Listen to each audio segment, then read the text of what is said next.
Sébastien Bourdais.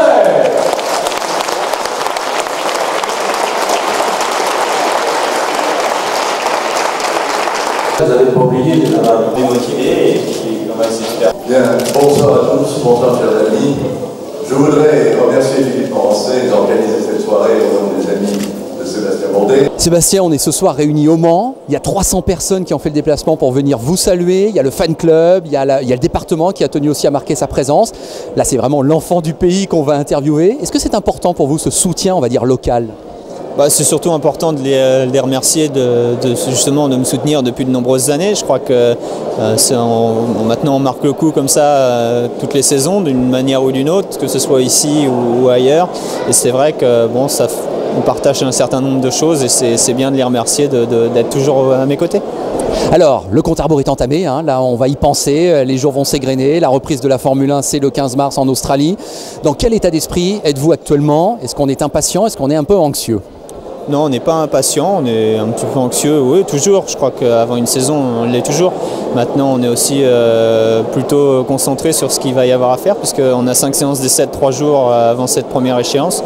Donc on a un tableau de marche plutôt bien réglé, avec beaucoup de choses à passer en revue et pas mal d'objectifs. Donc c'est plutôt bien cadré et beaucoup de boulot en perspective. C'est avec ces séances d'essai que ça se prépare la saison. Ça va être très important maintenant. C'est la base d'une saison réussie ou ratée. Ouais. Alors, comment s'est passée cette intégration ? Bon, vous connaissiez l'équipe Toro Rosso bien sûr, mais maintenant que vous êtes pilote titulaire et que vous avez commencé vos essais hivernaux avant même Noël, comment ça s'est passé avec l'équipe ? Ça s'est très bien passé, mais c'est vrai que c'est difficile de s'intégrer rapidement dans des structures aussi grosses, puisqu'on a presque 170 personnes aujourd'hui chez Toro Rosso qui ne construisent ni ses châssis ni ses moteurs, donc c'est juste quasiment de l'exploitation, on va dire. Donc c'est vrai que c'est assez exigeant, il y a beaucoup de choses à faire, et puis c'est un mode de fonctionnement un petit peu différent, même si c'est le même boulot au bout du compte. Mais bon, je dirais que les séances d'essai se sont bien passées, malgré le fait qu'on a jonglé entre les États-Unis, le déménagement, l'arrivée en Europe, ou le retour. Donc c'est vrai que ça n'a pas été toujours simple, mais bon, là on va enfin s'installer, on va avoir nos bases un petit peu plus fixes, et puis ça va nous permettre de bosser dans de meilleures conditions. On sait que quand vous êtes allé aux États-Unis, il a fallu que vous vous habituiez à un nouveau pays, une nouvelle langue, une nouvelle équipe, un nouveau championnat, une nouvelle façon de disputer des courses. Est-ce que malgré tout, arriver en Formule 1, ça représente un investissement aussi important ? Oui, parce que la démarche, c'est la même dans l'autre sens. Donc, bon, c'est vrai qu'il y a une expérience qui est un petit peu plus élevée, mais il y a aussi des attentes qui le sont un petit peu plus. Il y a un petit peu plus de pression parce que j'arrive avec un statut qu'il faut que je défende. J'arrive pas, comme c'était le cas en Champ Car, avec ma valise et 0 francs en poche. Il faut aujourd'hui, je dirais, justifier mon statut, tout simplement. Donc, c'est vrai que c'est une situation un petit peu différente.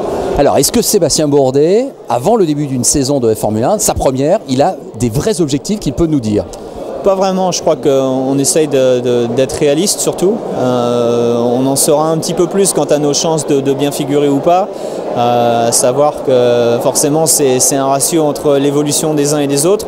On a déjà un petit peu de mal à évaluer la nôtre et on n'a absolument aucune idée de ce que les autres vont sortir. Donc c'est difficile, mais je crois que si on projette un petit peu les progrès de fin 2007 entrevus, on peut espérer marquer des points, on l'espère le plus souvent possible. Alors un petit mot sur votre coéquipier. En France, c'est un petit peu un mystère, Vettel. Certains le considèrent comme le nouveau Schumacher. Et puis il y en a qui disent qu'il est encore jeune, face à Liuzzi chez Toro Rosso, il le dominait pas trop. Bon, qu'est-ce que vous en pensez de Vettel? Comment vous entendez-vous avec lui? C'est quelqu'un de très sympa, mais c'est vrai qu'on est d'une génération complètement différente. Moi, je vais bientôt avoir 29 ans, lui tout juste 20 ans. Donc c'est vrai qu'on n'est pas au même stade dans nos carrières, mais c'est un jeune qu'on voit, il est très vite. On l'a vu sur les séances d'essai, donc il va falloir être au top de sa forme pour le battre, tout simplement. On a en tout cas le sentiment que, par ce qui représente l'Allemagne, la jeunesse, la succession donc peut-être de Schumacher, effectivement. Et vous qui arrivez quand même des États-Unis, 4 titres de Champ Car, le titre de F3000 il y a quelques années, bon, il y a une cote, c'est incontestable.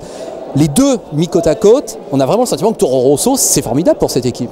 Oui, je crois qu'ils ont une équipe de pilotes qui allie l'expérience de la course en général, parce que malheureusement c'est pas le cas pour la Formule 1, à la jeunesse, à la fougue, mais aussi avec malgré tout pas mal d'expérience en Formule 1 déjà, puisqu'il a roulé pas mal pour BMW, il a fait une saison, quasiment une demi-saison avec Toro Rosso, donc c'est quand même une paire assez intéressante. Et je pense que Gerhardt et Franz Tost ne se sont pas trompés. Ouais.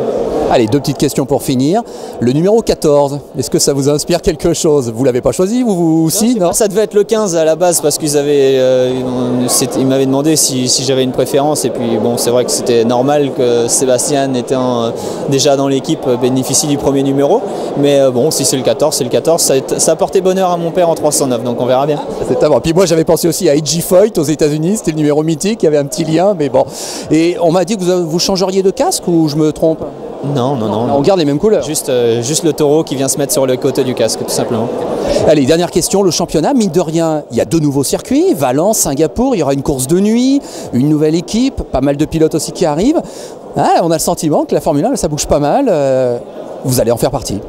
Oui, ça bouge pas mal, c'est surtout le top de mon sport, c'est là où on voulait être, on va y arriver enfin, donc on va essayer d'en profiter. Pour moi, c'est beaucoup d'apprentissage, beaucoup de circuits à découvrir, beaucoup de nouveaux moyens de fonctionner, mais c'est un grand bonheur.